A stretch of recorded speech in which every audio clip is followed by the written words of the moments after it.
Hello नमस्कार दोस्तों, मैं उमेश कुमार अपने निराला टेक ऑफिशियल में आपका स्वागत करता हूं। तो चलिए मैं आज आपको बताऊंगा कि Danapur Muzaffarpur Indian army rally के लिए आप आवेदन कैसे करेंगे ऑनलाइन। तो चलिए मैं आपको आज बताऊंगा इसी के बारे में। तो आपको अपने मोबाइल या लैपटॉप में आपको फास्ट जॉब सर्च करना है, वहाँ पे जाकर आपको करंट जॉब में जाना है। वहाँ पे आपको दिखाई देगा कि इंडियन आर्मी के लिए, मुजफ्फरपुर इंडियन आर्मी रैली के लिए या दानापुर इंडियन आर्मी रैली के लिए आप कैसे अप्लाई करेंगे, वहाँ पे आपको जाना है। तो चलिए यहाँ पे दिखाई दे रहा है और इसके इसके बारे में आपको बता रहा है कि आपको मतलब कितना हाइट चाहिए, क्वालिफिकेशन कितना चाहिए और आपको क्या क्या चाहिए, इसमें सब आपको बता रहा है। तो चलिए यहाँ पे मैं दानापुर इंडियन आर्मी रैली के लिए यहाँ पे आवेदन कर रहा हूँ, तो यहाँ पर दिखा रहा है। तो चलिए मैं यहाँ पे क्लिक कर दिया हूँ। यहाँ पर दिखा रहा है कि लास्ट डेट 14/12/2021 तक है। और इसमें आपको दिखा रहा है कि 16/12/2000 से रजिस्ट्रेशन शुरू हो गया है और 14/1/2021 तक इसको फॉर्म अप्लाई कर सकते हैं। इसमें आपको सारा 17 बरस ईयर से 21 बरस ईयर तक आपको चाहिए। और ऑल अदर ऑल मतलब कि खाली जीडी के लिए हमको 21 बरस चाहिए और अदर के लिए 23 बरस तक हम इसमें भर सकते हैं, आवेदन कर सकते हैं। इसमें सारे एजुकेशन और हाइट और आपका वेट कितना चाहिए सब इसमें आपको दिया है, सब आप पढ़ सकते हैं। तो चलिए मैं आपको यहाँ पे ले चलता हूँ कि अप्लाई आप कैसे करेंगे। आप पहले रजिस्ट्रेशन करके आपको स्टेप बाय स्टेप अप्लाई करके आवेदन करके आपको दिखाऊंगा। तो चलिए यहाँ पे क्लिक हेयर दिया हुआ है अप्लाई ऑनलाइन के लिए, यहाँ पे क्लिक हेयर कर देंगे। इसके बाद आपको यहाँ कैप्चा भरना है। कैप्चा भरने के बाद आप इंडियन आर्मी के जो वेबसाइट है उस पर आप आ सकते हैं। तो चलिए मैं यहाँ पे कैप्चा डाल लेता हूँ और यहाँ पे इंटर वेबसाइट पे क्लिक करेंगे। वहाँ पे क्लिक करेंगे तो हम इंडियन आर्मी का जो वेबसाइट वहाँ पे आ जाएंगे। वहाँ पे जाकर आपको आवेदन करना है। तो पहले आपको रजिस्ट्रेशन करना होता है। तो चलिए यहाँ पे मैं आपको रजिस्ट्रेशन करके दिखा रहा हूँ। रजिस्ट्रेशन करने के बाद आपको इसमें अप्लाई आवेदन करना पड़ता है। तो यहाँ रजिस्ट्रेशन करने के आपको अपना स्टेट चुन लेना है। तो बिहार से है तो बिहार हम यहाँ पे चुन लेंगे। इसके बाद आपको आधार नंबर और नाम सब इस पर डाल लेना है। चलिए तो ईमेल आईडी, मोबाइल नंबर। तो चलिए मैं यहाँ पे आधार नंबर और नाम, ईमेल आईडी और मोबाइल नंबर सब डाल लेता हूँ। इसके बाद आपको आगे मैं बताता हूँ कि आगे क्या करना है। चलिए मैं यहाँ पे डाल लिया हूँ। डालने के बाद आगे मैं आपको बता रहा हूँ कि आगे आपको क्या करना है। यहाँ पे देखिए, यहाँ पे दिखा रहा है। तो यहाँ पे सब दिखा रहा है कि मैं डाल लिया हूँ। उसके बाद आपको क्या करना है, सबमिट करना है। सबमिट करने के बाद यहाँ चेक बॉक्स है, चेक बॉक्स क्लिक करके इसके बाद हम यहाँ पे सबमिट कर देंगे। सबमिट करने के बाद आगे का प्रोसेस आएगा। तो चलिए यहाँ पे हम सबमिट कर लेते हैं। उसके बाद आधार वेरिफिकेशन स्टेटस दिखा रहा है, तो इसमें हम कंटिन्यू पर क्लिक कर देंगे। कंटिन्यू पर क्लिक करेंगे तो आएगा, प्रोसेस आएगा। तो चलिए मैं यहाँ पे कंटिन्यू कर देते हैं। कंटिन्यू करने के बाद आपके ईमेल आईडी पर एक ओटीपी आएगा, उस ओटीपी को यहाँ पे फिलअप करना है। तो चलिए हम यहाँ पे ओटीपी फिलअप कर लेते हैं।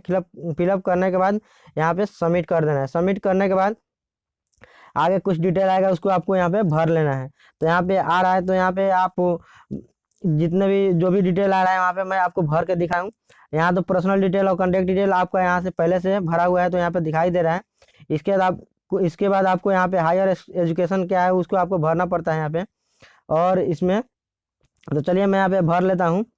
और भरने के बाद आपको आएगा, प्रोसेस में बताता हूँ कि आगे क्या करना है। इस पर देखिए 8 पास है या मैट्रिक पास है या 12 पास है, सब इसको इसमें भर लेना है। तो चलिए मैं यहाँ पे भर लेता हूँ 10+2। इसके बाद यहाँ पे आप किस लेवल से, मतलब किस बोर्ड से पास किए हैं। तो स्टेट बोर्ड से हैं तो आप स्टेट बोर्ड क्लिक कर लीजिएगा। सीबीएसई है तो सीबीएसई कर लीजिएगा। इसके बाद यहाँ पे आप जो भी रजिस्टर किए हैं तो आपका ईमेल आईडी और पासवर्ड बनाए, उस पर यहाँ पे क्लिक कर देना है। इस पर बिहार आ रहा है तो बिहार यहाँ पे सेलेक्ट कर लेंगे। उसके बाद आपको यहाँ पे 10th का जो सर्टिफिकेट नंबर है उसको यहाँ पे डाल देना है। तो चलिए यहाँ पे डाल लेते हैं। उसके बाद यहाँ पे जो मोबाइल नंबर और जो ईमेल आईडी है और पासवर्ड है वो उसको भी आप यहाँ पे डाल लेना है।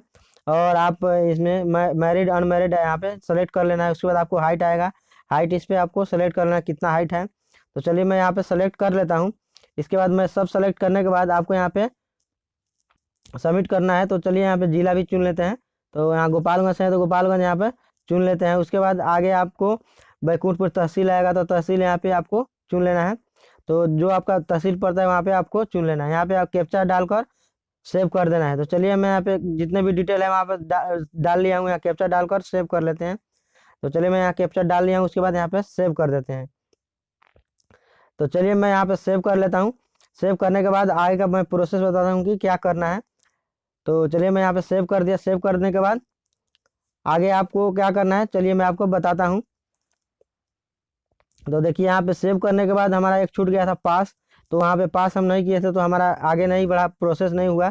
तो चलिए वहाँ पर मैं क्लिक करके उसके बाद यहाँ पे सेव करते हैं। सेव कर देने के बाद आगे आपको दिखाई दे रहा है कि Aadhaar verification pending, please verify first. आपको आधार कार्ड पर ही वेरीफाई करना है। तो चलिए मैं यहाँ पे वेरीफाई कर लेता हूँ। देखिए यहाँ पे आ गया वेरीफाई करने के लिए आधार कार्ड।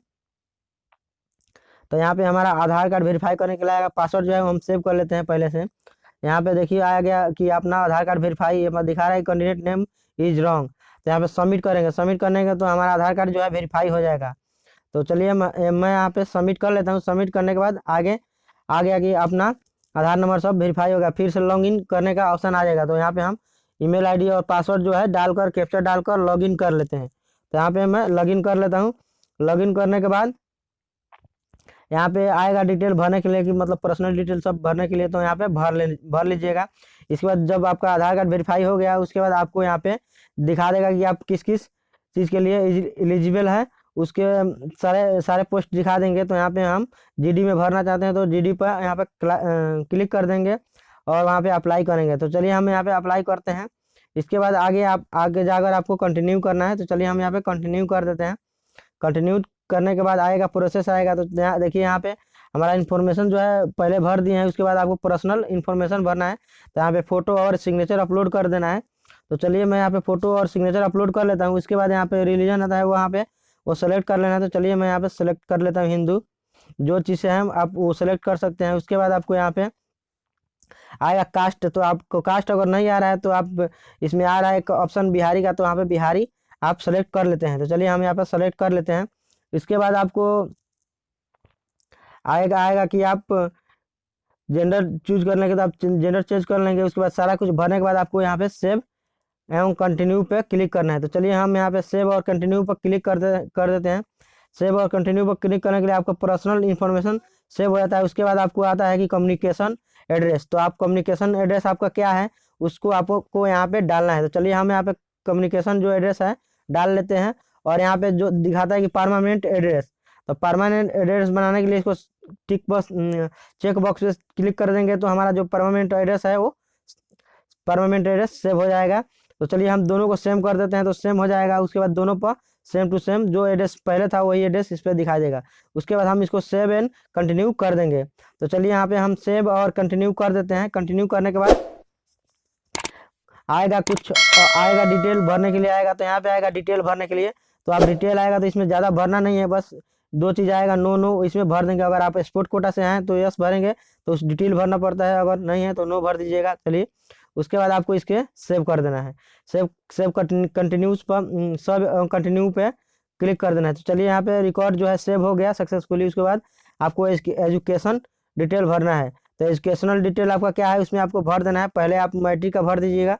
तो चलिए हम यहाँ पे मैट्रिक का भर लेते हैं। मैट्रिक का भरने के बाद आप किस बोर्ड से पास किए हैं उस बोर्ड को आपको यहाँ पे सेलेक्ट कर लेना है। तो हम यहाँ पे स्टेट बोर्ड का पास किए हैं तो स्टेट बोर्ड का यहाँ पे आप भर देंगे। उसके बाद आपको किस 10 पास किए हैं, मैट्रिक पास आप किस ईयर में किए हैं उसको आपको भर देना है। तो चलिए हम यहाँ पे भर लेते हैं 2016। उसके बाद 2016 भरने के बाद आपको आएगा, मैं प्रोसेस बताता हूँ। अगर आप हमारे चैनल पर नए हैं तो प्लीज़ हमारे चैनल को सब्सक्राइब कर लीजिएगा और बेल आइकन को दबा दीजिएगा। तो चलिए हम यहाँ पे आपको बता रहे हैं कि आपको आगे कैसे भरना है। तो यहाँ पे हम 2016 में पास किए हैं तो 2016 भर देंगे। उसके बाद आपको रोल नंबर भरना होता है तो रोल नंबर यहाँ पर भर लेंगे। रोल नंबर भरने के बाद आपके मार्कशीट का जो क्रमांक नंबर रहता है सीरियल नंबर उसको आपको यहाँ पे भर लेना है, सर्टिफिकेट नंबर। तो चलिए हम वहाँ पे दोनों भर लेते हैं। उसके बाद यहाँ पे हम ऐड करने का ऑप्शन आएगा तो ऐड करेंगे। तो अगर आप हमारा वीडियो पहली बार देख रहे हैं तो प्लीज़ हमारे चैनल को सब्सक्राइब कर लीजिएगा और बेल आइकन को दबा दीजिएगा। चलिए तो यहाँ पे हम अपना सर्टिफिकेट नंबर भर लेते हैं और भरने के बाद यहाँ पे सेव करेंगे। सेव करने के बाद आपको सब्जेक्ट वाइज आपके किस सब्जेक्ट में कितना नंबर आया है और कितना नंबर में कितना नंबर आया है उसको आपको भरना पड़ता है। तो ऐड करेंगे तो उसके बाद यहाँ पे ऑप्शन आया तो रिकॉर्ड सक्सेसफुली हो गया। उसके बाद हम यहाँ पे हर सब्जेक्ट का नंबर वाइज भरेंगे। तो सारे नंबर को मैं यहाँ पे भर के आपको दिखाऊंगा और यहाँ पे आपको जैसे भरूंगा वैसे आपको भर देना है। आप अपना जैसे जो विषय लिए हैं वो अपने विषय से भर सकते हैं। तो चलिए हम यहाँ पे भर लेते हैं। उसके बाद भरने के बाद यहाँ पे आपको देखिए हिंदी दिखा रहा है तो हिंदी आप यहाँ पे भर लेंगे। हिंदी में आपको कितना नंबर आया वो भी भर लेंगे, कितना नंबर में कितना नंबर आया तो यहाँ पे भर लेते हैं। तो चलिए यहाँ पे भर लेते हैं। उसके बाद आपका 100 नंबर में कितना आया तो 100 नंबर यहाँ पे भर लेंगे। तो चलिए यहाँ पे मैं टोटल भर लेता हूँ। टोटल भरने के बाद आपको दिखा रहा हूँ कि आगे क्या करना है। तो मैं यहाँ पे एक एक करके सारे विषय को सब्जेक्ट को यहाँ पे भर लेता हूँ। तो चलिए मैं यहाँ पे सारे सब्जेक्ट भर लिया हूँ, यहाँ पे सारे सब्जेक्ट भर लिया हूँ। उसके बाद यहाँ पे 12 क्लास का भी सब्जेक्ट ऐसे चूज करके ऐड करके मैं भर लेता हूँ।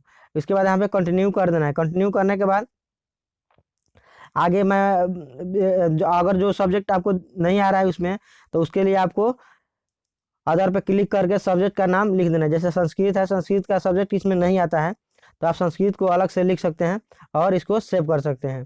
तो चलिए हम यहाँ पे लिख लेते हैं, उसमें नंबर कितना आता है वो भी लिख कर यहाँ पे एड न्यू पर क्लिक कर देंगे। उसके बाद कंटिन्यू करेंगे तो यहाँ पे 12 क्लास का जो भरने का आता है वो 12 क्लास को यहाँ पे भर देंगे। तो चलिए 12 क्लास यहाँ भर लेते हैं। उसके बाद इसका भी हम बोर्ड चुन लेते हैं कि किस CBSE बोर्ड से हैं कि स्टेट बोर्ड से हैं, तो आप उसको सिलेक्ट करेंगे। उसके बाद आपको किस सन में आप मैट्रिक इंटर पास किए हैं उसको आपको यहाँ पे भर लेना है और बारी बारी से पूरा जैसे मैट्रिक का भरे हैं वैसे आप इंटर को भर के आएगा, कंटिन्यू करके आप आएगा जो फॉर्म है फिलअप कर सकते हैं। तो चलिए हम यहाँ पे पूरा भर लिए हैं और दोनों का भर लिए हैं। दोनों का भरने के बाद आएगा सबमिट करने का ऑप्शन आएगा तो सबमिट कर देंगे। लेकिन सबमिट करने के बाद आपका फाइनल सबमिट नहीं होगा जब तक मतलब कि आप फॉर्म भरेंगे जितने डेट दिया हुआ है 14 तारीख तक, तो 14 तारीख तक हम इसको सबमिट नहीं कर सकते हैं। 14 तारीख के बाद ऑटोमेटिक ये सबमिट हो जाएगा। तो यहाँ पे आप जिस विषय से हैं उस विषय में आपको इसको भर लेना है और बारी बारी से जिस विषय में जितना नंबर आया है, मैथ से, बायोलॉजी से, केमिस्ट्री से, फिजिक्स में, सबका अपना बारी बारी से भर लेना है। जैसे आप मैट्रिक का भरे हैं वैसे आपको इंटर का भर लेना है। उसके बाद यहाँ पे देखिए यहाँ पे पूरा डिटेल दिखा रहा है और यहाँ पे डिटेल दिखाने के बाद आपको सबमिट कर देना है। इसके बाद यहाँ पे एडिट करने का और कैंसिल करने का भी ऑप्शन आता है तो आप एडिट कर सकते हैं। 14 तारीख से पहले भी आप एडिट कर सकते हैं। कुछ भी गड़बड़ हुई इसमें हो गया है, कुछ गलत भरा गया है तो आप यहाँ से एडिट भी कर सकते हैं। चलिए यहाँ पे सबमिट कर देते हैं। सबमिट करने के बाद फिर भी आपका फाइनल सबमिट नहीं हो पाएगा क्योंकि 14 तारीख के बाद ही फाइनल सबमिट होता है। यहाँ पे देखिए आपको दिखा रहा है। तो यहाँ पे आपको क्या करना है, कुछ नहीं करना है। यहाँ पे आप एडिट भी कर सकते हैं और कैंसिल भी कर सकते हैं। उम्मीद करता हूँ कि हमारी बताई हुई जानकारी आपको स्पष्ट रूप से समझ में आ गई है। इस वीडियो को देखकर आप मोबाइल या लैपटॉप से ऑनलाइन आर्मी के लिए आवेदन कर सकते हैं। आपको जो जो चीज़ भी चाहिए इसमें आवेदन में इस वीडियो में मैं बता दिया हूँ। अगर इस वीडियो के रिगार्डिंग आपको कोई भी और जानकारी लेना है तो आप कमेंट बॉक्स में कमेंट करके पूछ सकते हैं। अगर आप हमारे चैनल पर अभी नए हैं, पहली बार वीडियो देख रहे हैं, तो हमारे चैनल को सब्सक्राइब कर लीजिएगा। अगर वीडियो आपको अच्छा लगे तो लाइक ज़रूर कीजिएगा। तो हम आपसे उम्मीद रखते हैं कि हमारी वीडियो आपको अच्छी लगी होगी और आप हमारे वीडियो को देखकर आप ऑनलाइन अप्लाई कर सकते हैं मोबाइल या लैपटॉप से। तो चलिए मिलते हैं अगले नए वीडियो के लिए। तब तक जय हिंद, धन्यवाद।